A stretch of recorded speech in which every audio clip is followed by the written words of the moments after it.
कोल्हापूर विमानतळावर खाजगी कंपनीमार्फत belt operator म्हणून काम करणाऱ्या ओमकार मिठारी या कर्मचाऱ्याला चरस या अंमली पदार्थाची तस्करी करताना स्थानिक गुन्हे अन्वेषण शाखेच्या पथकानं अटक केली।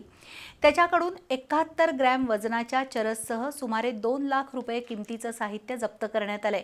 मात्र या निमित्तानं विमानतळाच्या सुरक्षा व्यवस्थेवर प्रश्नचिन्ह निर्माण झालंय। कोल्हापूर जिल्ह्यात अंमली पदार्थांचा साठा आणि विक्री करणाऱ्यांविरोधात पोलीस अधीक्षक निलोत्पल यांनी कारवाईच्या सूचना केल्या आहेत। त्यानुसार जिल्ह्यातील प्रभारी पोलीस अधिकाऱ्यांकडून कारवाई सुरू आहे। दरम्यान स्थानिक गुन्हे अन्वेषण शाखेचे निरीक्षक सुशांत चव्हाण यांनी काही पथकं पुन्हा सक्रिय केली आहेत। पोलीस उपनिरीक्षक जालिंदर जाधव यांच्या पथकातील अंमलदार वैभव पाटील यांना अंमली पदार्थासंदर्भात गोपनीय माहिती मिळाली। त्यानुसार पोलिसांनी मुडशिंगी रोडवर सापळा लावला। उजगाव ते गडमुडशिंगी रस्त्यावर एक व्यक्ती दुचाकीवरून चरस विक्रीसाठी आली। सापळा लावलेल्या पोलिसांनी ओंकार अर्जुन मिठारीला ताब्यात घेतलं।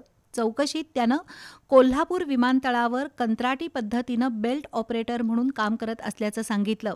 तसंच सम्राटनगर इथल्या मयूर माने आणि सहकाऱ्यांनी त्यांच्या एका मित्रानं विमानानं जाताना डस्टबिनजवळ चरसची पुडी टाकल्याचं सांगितलं। ती पुडी आपण बाहेर आणल्याची कबुली ओंकार मिठारीनं दिली। पोलिसांनी त्याची झडती घेतल्यानंतर त्याच्या ताब्यातून 71 ग्रॅम वजनाचा चरस हा अंमली पदार्थ सापडला। त्याच्याकडून चरस, दुचाकी आणि मोबाईल असं सुमारे 2 लाख रुपये किमतीचं साहित्य जप्त करण्यात आलंय। ही कारवाई सहाय्यक पोलीस निरीक्षक रणजित पाटील, अंमलदार संतोष बर्गे, गजानन गुरव, प्रदीप पाटील यांच्या पथकानं केली।